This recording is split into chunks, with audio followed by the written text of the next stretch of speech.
तो अभी अपन संघट प्राचल की बात कर लेते हैं। तो सबसे पहले तो इतना इम्पोर्टेंट क्यों है, क्योंकि पहले तो इसकी जो नेमिंग है वो काफ़ी यूनिक है। आपको ये नाम देख के भी कंफ्यूज कर देगा अगर आपको कोई आइडिया नहीं है। तो अब इसकी बात कर लेते हैं, संघट प्राचल क्या है।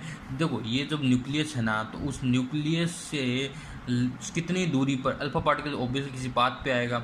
मान लो ये अल्फा 1 है, ये अल्फा 2। इधर देखो ये न्यूक्लियस है, तो ये न्यूक्लियस पे आ रहा है, ये मान लो अल्फा 1 आ रहा है, अल्फा 2 आ रहा है। तो ये जो परपेंडिकुलर डिस्टेंस है ना इस अल्फा पार्टिकल की न्यूक्लियस से, वो कहीं ना कहीं बी है। मतलब कि अल्फा पार्टिकल जितना दूर दूर से गुजरेगा न्यूक्लियस से, तो बी की वैल्यू उतनी क्या होगी, ज़्यादा होगी। सिंपल सा फंडा ये है। बी की वैल्यू अपने को दिख रहा है, अगर ज़्यादा होती है तो उस केस में डेविएशन होता है वो कम करता है।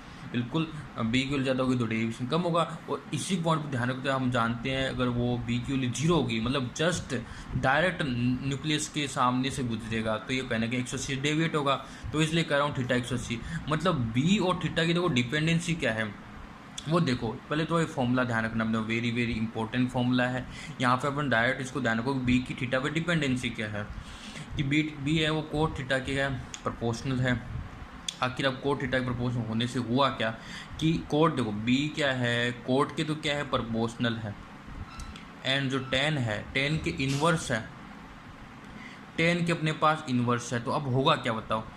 तो टेन के इन्वर्स है तो ऑब्वियसली जब हम थीटा की वैल्यू बढ़ाएंगे, जैसे थीटा 180 चला गया, तो ऑब्वियस टेन की वैल्यू बढ़ेगी। अगर टेन की वैल्यू बढ़ती है तो बी की वैल्यू डाउन जाएगी ही डाउन जाएगी। और की तो बता रहा हूँ मैं आपको कि जब बी की वैल्यू जीरो है, मिनिमम है, तब थीटा से ज़्यादा देखने को मिल रहा है। और यही वास्तव में इसका कोर कंसेप्ट है।